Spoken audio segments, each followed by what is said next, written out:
All right, I think we are good to go. So thanks everyone for joining us this afternoon. My name's Harriet Robbins. I'm a product manager at Giacom. And today we're here to explore the idea that cybersecurity could start from our inboxes. So I specialise in helping our partners take cybersecurity to market and create strategies to protect SMBs in the UK from cybercrime.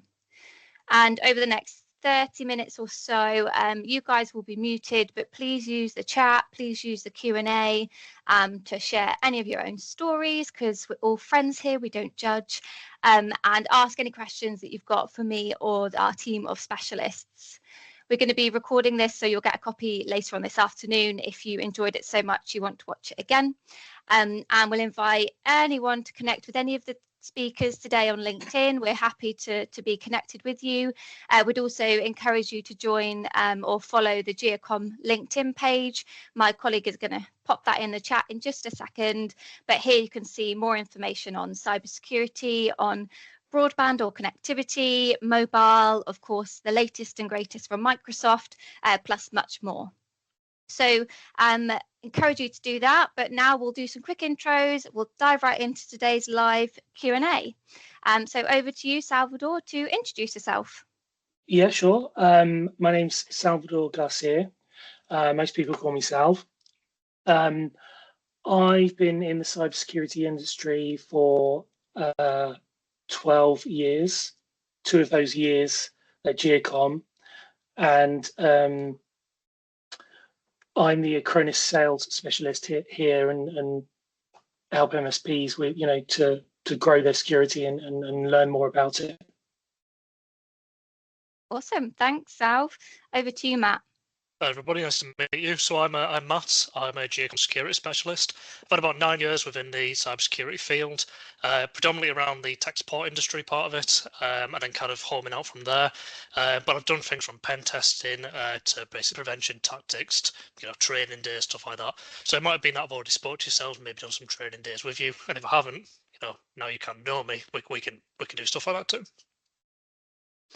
Awesome. Thank you, guys. So a lot of big brains on this call, which hopefully we're going to pick apart. So we'll get started then. And Sal, I'm going to come to you first. Yeah, sure. Just like to get your opinion on where in the cybersecurity food chain you would say that email security sits. So to understand this, it's worth looking at the small to medium-sized businesses in the UK and how they're being attacked. So if you look at the cybersecurity breach survey of this year, which it's on the gov.uk website, they just recently released it last month. There are kind of 3 kind of points I picked out. So to help us with answering this question. So the first is 4 in 10 businesses are still reporting that they're being either having a cyber attack or having a breach. And this is in the last year. 85% of those businesses have reported, attacks that are like email fraudulent. And what's interesting is in chapter 4 of that survey, they ask another question to the businesses and ask them about what's had the most impact, and again, it happens to be the same number again. So 85% of those businesses have said that phishing attacks were the most disruptive to their business. So if you take that into consideration, I think email security has to be a cornerstone of, either your offering or what a small business needs to think about.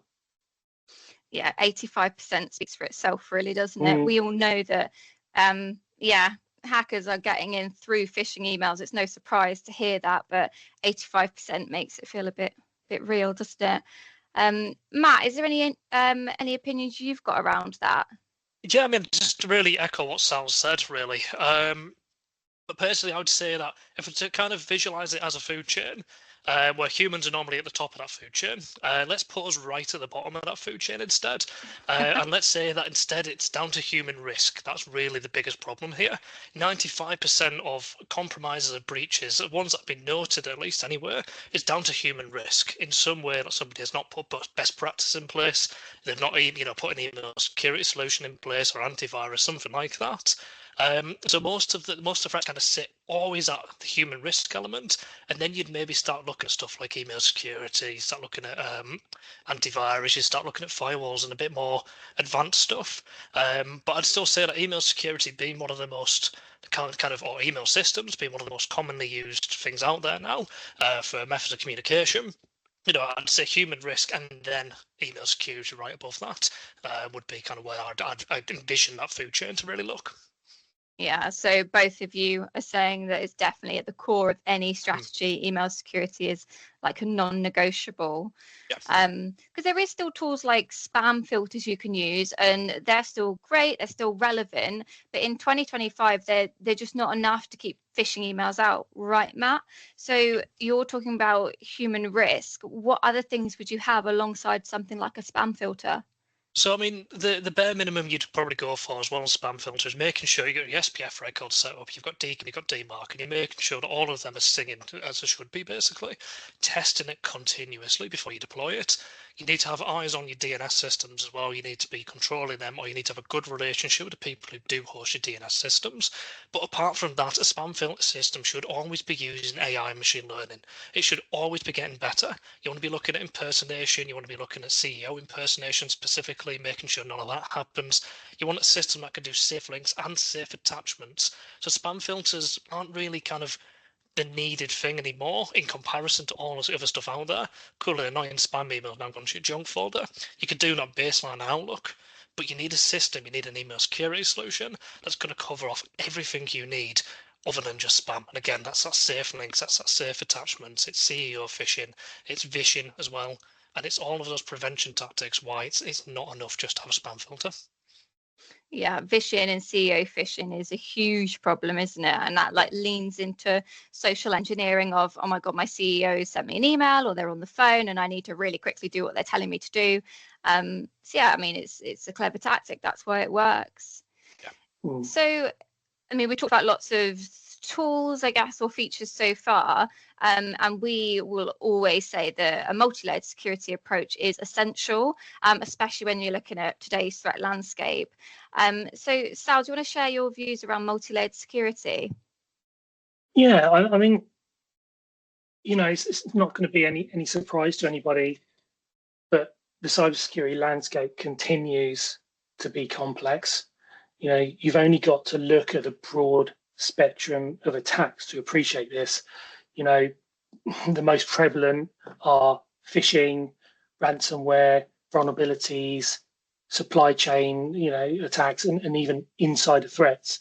I mean, if we take M&S as a recent example, threat actors exploited a third-party connection into the M&S network. The attackers reportedly impersonated staff, reset passwords, disabled MFA on particular accounts so they could move laterally through the network, and then lay dormant in the network for 2 weeks to finally deploy Dragon Force, which is a ransomware as a service tool, and to really rub it in the wounds when everybody was switched off. They did it on the Easter weekends, when everybody wants to go home. So, for me, this is an example of why you want multi-layered, approach to security, or what the industry calls defense in depth. You need different security tools to stop different types of attacks. Now, that's not to mean that you're looking to get 10 to 15 tools. You could look towards consolidation and try and get those security tools within the one vendor. If you have your favorites, then use a small amount. I think the key is when protecting customers is ease of use and making sure you gain the most out of it. So, you bought that tool and you're using 80% of it rather than just 20. And that's where me and Matt kind of come in to help with that. So it's like having these safety nets all over the place, because there's that saying that you always see online, and it's like after 5 p.m. on a Friday is when hackers are most active. And it's so true. It's like the Christmas period, like you said, with Easter, it's when we all want to be at home, maybe eating a nice Easter egg. We don't want to be thinking about, did we configure our settings correctly? So having those safety nets is so important. Yeah. So there is, like say, multi-layered defense in depth. There is a lot you can deploy, and you can often go like overkill and spend way too much money. But Matt, what would you say like the most commonly overlooked layers are that businesses should be paying more attention to? I'd say single pane of glass solutions, or places where people can automate most of what they need to do. So security awareness solutions, things like that, most of them can be automated, and they go hand in hand with email security. You've got your email security system there to cover off, like the spam filters, to cover off the phishing, the CEO impersonation, and so on. But you've got your security awareness piece, which is going to be training up users in a nice, friendly manner to basically ensure that they keep up standards, they have a good cyber hygiene. And a lot of people don't look at that, guys, it's too expensive, or my customers won't go for that, or we don't offer that. But I mean, realistically, you should do. The cheap, every solution out there is cheap for it. We have a lot under our wing as well that we offer out there. So I'd say a lot of people overlook kind of like the security awareness piece, as well as that people don't look at XDR. So XDR is Extended Detection Response. There's a lot of acronyms in the IT security field, and Extended Detection Response doesn't just look at like the endpoints and the events happening on them when it comes to like a virus being found or anything like that. It looks at the endpoints, it looks at the email system, it looks at the insider risk, it's looking at the network, it's looking at any cloud infrastructure as well, and again that email system too. It's looking at everything all in one, and it's telling you how that threat has basically bounced through all of those layers. Now, if you're going to pull in something like an NDR solution, or you've got your own security team to look at incidents, XDR not many people go for, because well, what's the point? But the point is, if it stops, if you're looking at an EDR solution, and for whatever reason the threat bounces to the email system, you're probably not going to notice it. But with XDR, you will notice it. So that's probably human risk or security awareness, should I say, and XDR are two massively overlooked parts, I'd say, that people need to pay attention to. Yeah, I always agree with human risk. I will tell everyone about human risk till I am blue in the face. I think it's so important. And XDR, yeah, you don't hear people talking about it so much. I think it went through a bit of a phase, but obviously now people are obviously more into like MDR or SOC as a service, but XDR still has a really important role to play. So it's great to highlight that. Thanks, Matt. So pivoting slightly, we're obviously talking about email security, and email, phishing emails have been around for however long emails have. But we have seen over the last maybe 12 to 24 months that email-based attacks are definitely increasing.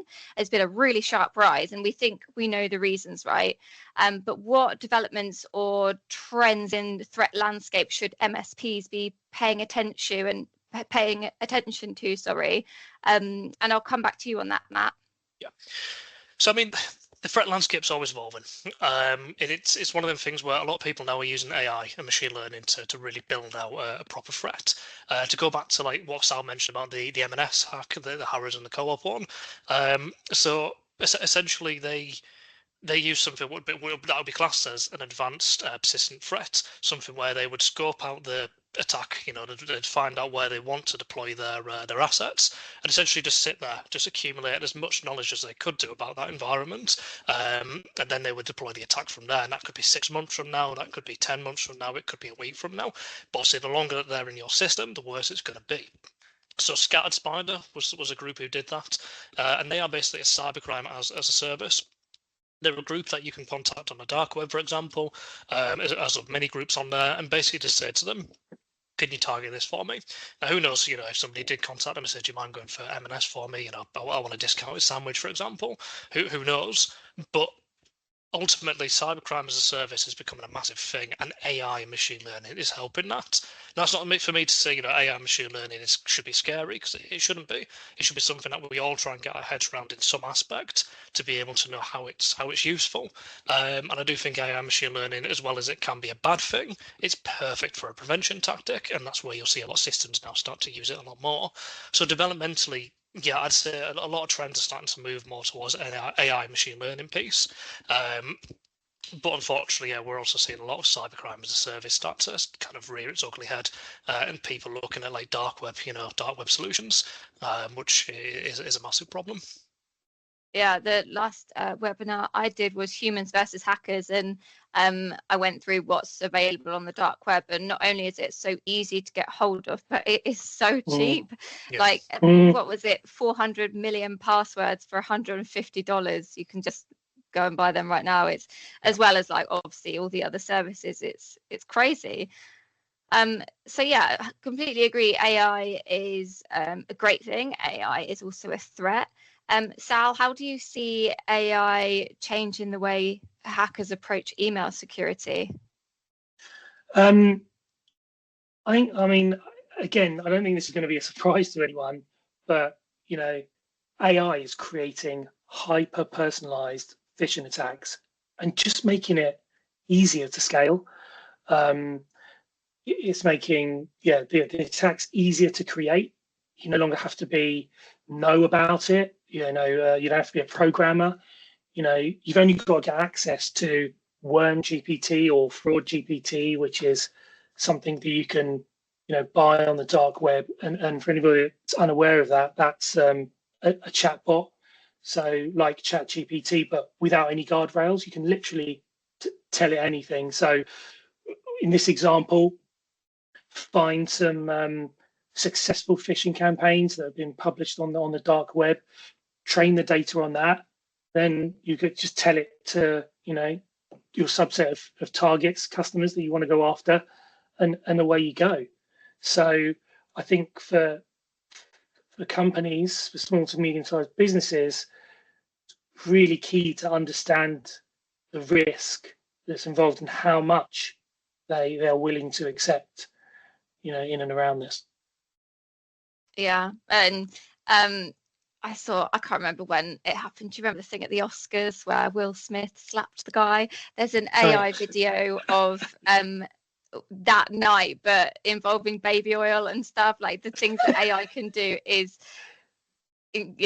weird but powerful, isn't it? It is, right. It's impersonating us, really. It's only going to advance. I mean, we've seen deepfake videos that you would literally look at them and you'd have no idea that they're not the person you think they are. It's really scary. So I think there's challenges for MSPs when we're looking at how we can keep the market safe, because that's what we're all trying to do. And if it was easy, it would be done. It's definitely not easy. MSPs will be looking after different types of customers, and that will include different types of security maturity as well. So Matt, what would be your advice to an MSP who's trying to kind of cater for the advanced and the beginners when it comes to like email protection strategies? So I mean, there's a multiple of things. I'd probably say start with something that's out of the box. Start with a solution that you can just deploy onto the Google workspace, or you can deploy onto a 365 workspace, and essentially be just completely out of the box. Something like Vid, something like Acronis, something like Perception Point, something like that, where you can essentially just say, right, plug and play. You'll see all the permissions it's going to give you, that you need to add into the 365 tenants and the stuff it needs. It will link via the global admin. Leave it there, and that's a great place to start. It'll do all of the spam filtering. It'll do everything by default straight away for you, and then depends on what you need per customer environment. Just change it to that. Pull in some spam filtering, pull in some URL filtering, even IPs. Allowing or disallowing IPs. All of that can kind of be done from whatever email solution you're using, from Microsoft to a third party, basically. But start with something that's out of the box, make it easier for yourselves, and then the more the customer needs, just cater it to them, basically. But you can easily just deploy, in a streamlined solution, one offering, one thing, out of the box, ready and scalable, basically. Yeah, so that's like your baseline, your starting point, and then that's going to do the trick for a lot of SMBs in the UK, but some of them will need, to advance, so it becomes modular. And as an MSP, that is managed service provider. What managed services can we think about wrapping around email security, which will increase profitability for an MSP? So some of the things that I go through with people on security reviews that I do with them is making sure that 4 key points are covered off. Make sure you've got an antivirus solution and a firewall included in that antivirus solution. Make sure you've got a backup solution, make sure you've got email security, and then also make sure you've got the security awareness piece.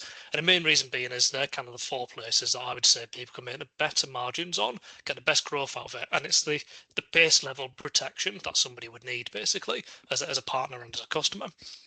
So something that could do all of that in one, and again, a single pane of glass where it's everything in one place, where you can manage everything that you need to, layer up that solution and scale it, and you usually find you make the better profit margins from that, because something like Coronis, for example. So I don't want to talk too much about particular vendors, but again, Acronis, for example, they have a lot of stuff within there that you can take advantage of for a cheap thing, same as some of the other solutions that we have out there. And so it's really just about, I guess, those 4 points. Have you got antivirus and a firewall built in? URL filtering maybe included in that, email security, user security awareness, and then backup.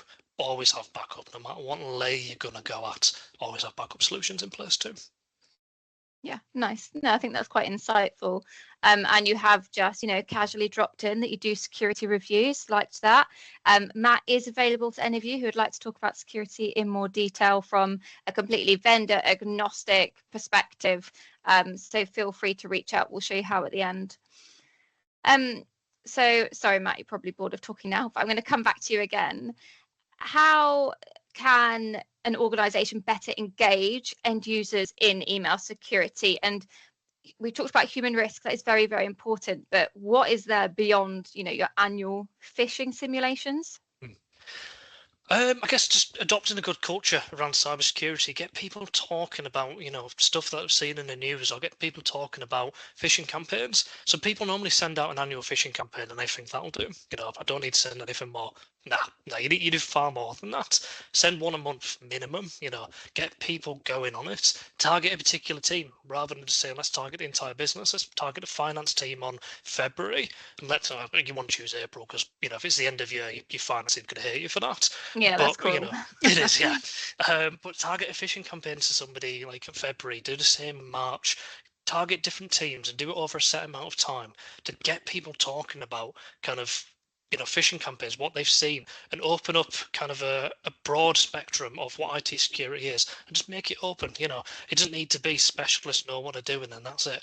Get people talking about it, get people having a really good cyber hygiene, and that's the way of engaging users. Really, send out phishing campaigns, make them more frequent, get people to be open and honest about really what's going on around them, and that's probably where you can get people engaged a bit better.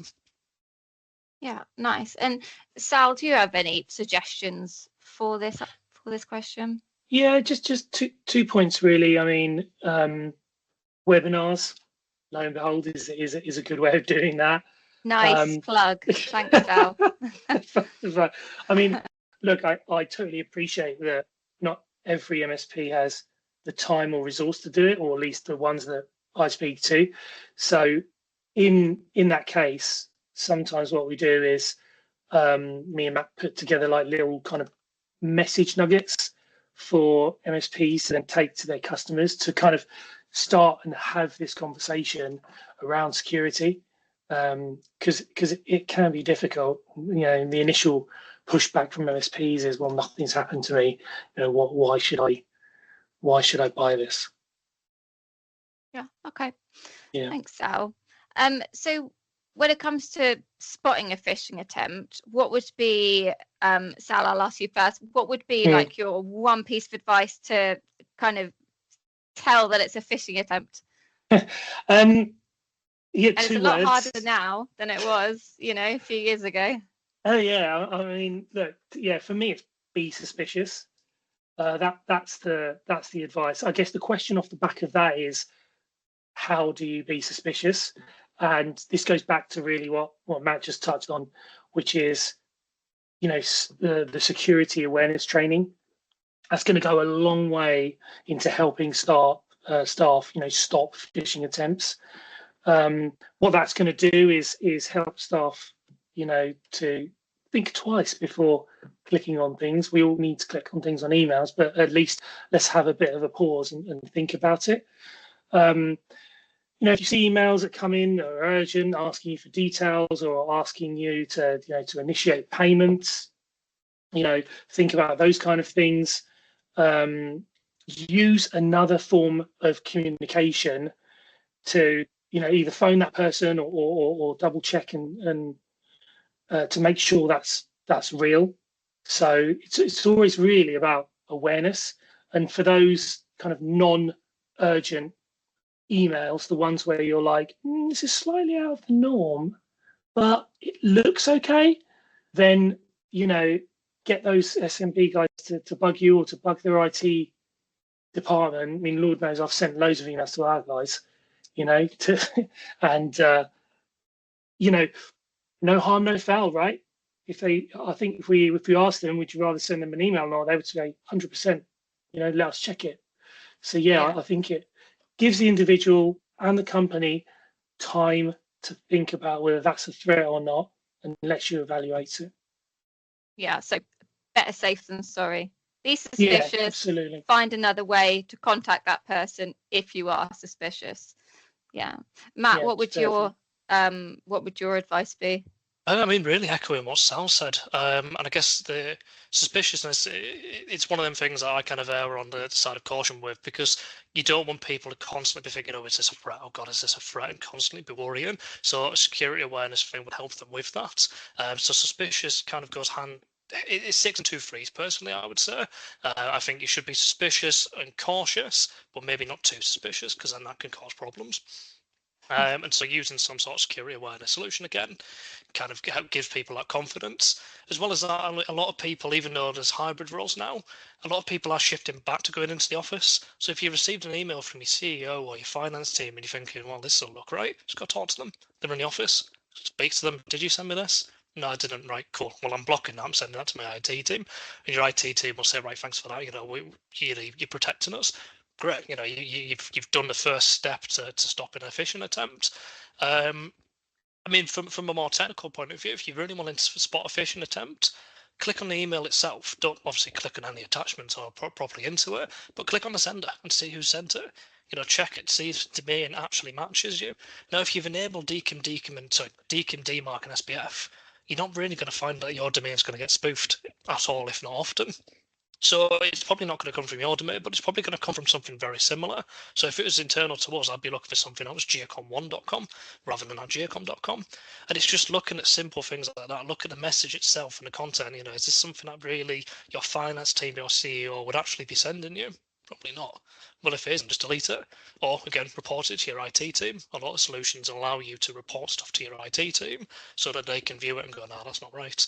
And if you've really, really wanted to go further into it, check the MX record, the message header. There we go. Brain blank them. Check the message header and see the hops it's gone through and see, is it actually internal to us or not? Now, again, you're not really going to do that if you're end user, but as an IT professional, hell yeah, you should be. Check where it's come from, and that's probably the best way to spot a phishing attempt. Does it match your trends? Does it match your IPs? Does it match your normal sending domain? No, it ain't you. Don't trust it. Cool. Yeah, I think those are some really good habits. And I was hacked a few years ago, which I will happily tell anyone about because, it's funny what I do for a job.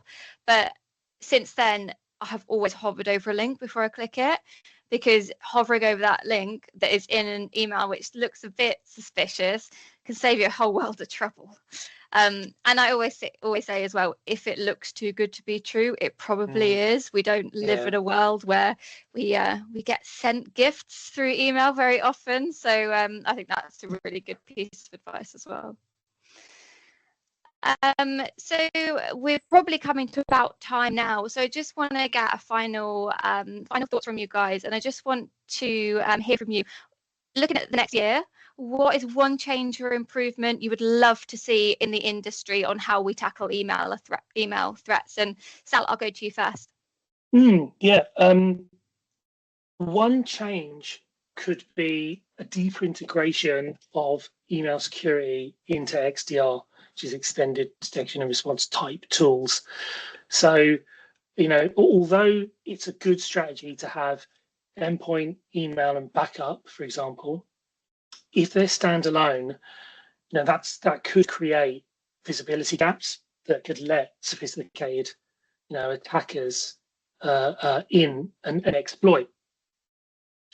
Now, by integrating email security, we can, detect and connect threats across email, endpoint, network, and cloud.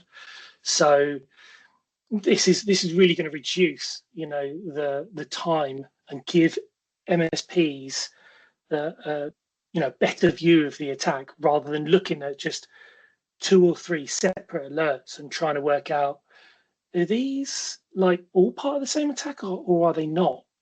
So for me, joined up thinking when it comes to security is going to let the MSP see a complete picture of the attack where they've, for example, used email initially to get in, and then hopefully we can stop them moving naturally through the network. I think every MSP will say they prefer single pane of glass and consolidation is really important, and also alert fatigue. So the things on your wish list, Sal, I think are very relevant to most UK MSPs. So thanks for that. And Matt, what about you? What's your what would you love to see in the year ahead? Probably more use of AI and machine learning to prevent stuff. A lot of systems kind of have it as a higher level thing. You've got your core solution like a baseline antivirus, but it looks over just the repositories, known binaries, known code, and basically says, oh cool, well this attack matches this signature, treat it like this. But when a 0-day threat comes in, you're not really that protected unless you kind of go higher up their offering, basically. And those 0-day threats, they are detected by using AI and machine learning. So I would say that having some sort of AI machine learning kind of baseline level there within email solutions would probably be the best thing across the board. Obviously, we're already seeing it across antivirus, and a lot of the solutions now are actually starting to rebuild using AI and machine learning. And the more that we put through those prompts, the more that those LLMs are getting better, the better the solution's going to be. So I just think more people adopting into building their systems using AI and machine learning, using one global sort of LLM, is going to really help us out, definitely. Yeah, love it. It's great technology. It's built by humans. Let's make the most of it. Yeah, agreed. Yeah. That was quite insightful. Thank you guys for that. What I'll do is I'll just jump into the chat and see if we've got any questions come in for either of you. So we do have one. So how can we explain the value of email security to customers who think they are too small to be targeted? Who fancies that one? I'll take that one. So too small. So that's not necessarily the case, because we've already looked at kind of M&S as an example. The attackers never attacked them direct. They looked at a much smaller organization to get in through them and then hop across. So really the conversation, although we're talking about risk with these small businesses, we maybe need to inquire a bit more about who their customers are. Do they have any big customers? Because that's going to expose them to attacks. So that's one. But the other point is, just because they're small, and they don't need security, the word that pops into mind is opportunity. And if you think about it like this, you've got a big long road, loads of parked cars down it. There's one guy going down and trying all the handles in the car. The one that's no security, they're just going to open the door to that. So it's like, you don't want to be that company that doesn't have any security, because again, going back to AI, this is all automated, and the opportunist type attack can happen. Within a couple of hours, they can hit thousands and thousands of businesses. If you don't have any security, they're just going to get you. So yeah, I think it's understanding those two things really. Yeah, I like that door handle analogy, because it doesn't matter if that door handle that opens is a Jag or, Morris Minor or Peugeot, whatever it might be. Opportunity. The door's open, so let's run with it. Yeah. Matt, is there anything you'd add off the back of companies thinking that they're too small to be targeted? Yeah, see, mine's a bit more on the bone. I would say send them a phishing campaign. And that will really test whether or not they actually need it or not. The phishing campaign obviously will be coming from a verified IP address. It'll be coming from whatever solution you've gone for. So it is quote legit. It's not going to be an actual phishing attempt. But see how they react to that if they click on it. Well, clearly not. They do need some solution out there that's going to help protect them. And again, it's a bit more on the bone because it's if people is that kind of, I don't need this. Why would I ever need this in my small business? Just give them that value out of, well, here's a phishing campaign, or even tell them about a phishing campaign. Maybe tell one of the guys at the side, maybe, but tell them you'll send them this phishing campaign to look out for it, and then when that campaign hits them, see how they react to it. Guarantee somebody will click on that link. I guarantee somebody will follow it through. And yeah, an email security solution is going to stop that from happening. Yeah, that's really good. I like that. A bit sneaky. Maybe you could run a phishing campaign and it would link to here's your 30-day free trial of human risk management. Yeah. A little bit sneaky, but it's unfortunately sometimes I think IT security, as much as it can be a buzzword, is essentially two ways you can go about it, especially in my role. You can either scare people, which is not the ideal scenario, or you can train people, you can educate people, and security awareness and email security going hand in hand. Get them people talking about it, send them a phishing campaign, show them that they're actually not that strong enough in their security solution, give them email security, educate them. Nice, thank you. I think we've probably got time for one more before we wrap up, and this is coming from Liz. We have both business and home users. What would be good advice for home users who don't have access to that kind of higher security? Floor is open. I would say. Oh, go on, Matt. You go. No, you go for it, mate. It's all good.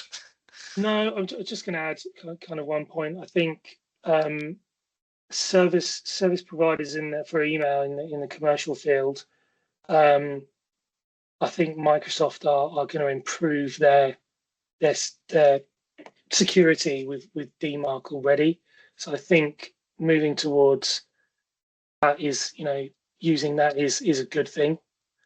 I think you can still learn, like for commercial, for people at home, lots of YouTube content about phishing. All you've got to type in how to spot a phishing attack, and then you can watch some email. So not necessarily paid, but there's some free content for them to. And again, back to Matt's point, it's about education. It's about understanding the risk for you. Maybe as a home user, there's not that much risk. Maybe there is, because you're holding lots of important photos on your drive. So it's really understanding the risk levels and then kind of pivoting with a solution, because they're also kind of B2C solutions out there as well.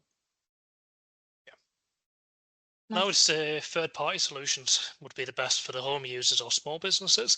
Microsoft is a powerhouse. It's absolutely incredible. It's one of the best security solutions out there.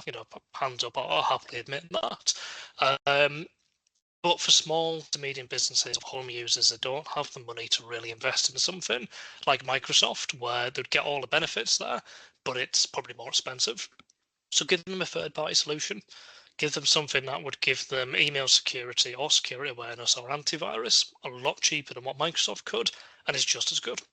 And then they're still protected in some way, but they're not paying through the nose for it. It's not anywhere near enterprise level, but it's good for what it does. And I'd definitely say leveraging third-party solutions would be the way to go. Brilliant. Thank you, guys. And thanks for running through all of that today. I think there's some really good stuff in there. So like I said at the beginning, we're going to share the recording of this later on today. You can reach out to us on the email address on screen, which is cybersecurity@giacom.com. That comes to all of us. So if you want to speak to any one of us in particular, if you want to have an in-depth business review about how you're taking cybersecurity to market, we can support with that. The next webinar in this series is securing devices below the surface. So you'll find information on that on the follow-up email to this webinar, and that's all about endpoint security with guest speakers from Bitdefender. So definitely one to watch. But connect with us on LinkedIn, follow our company page, and hopefully we'll see you on the next one. Thanks, everyone. Thank you, guys. All right, thanks, guys.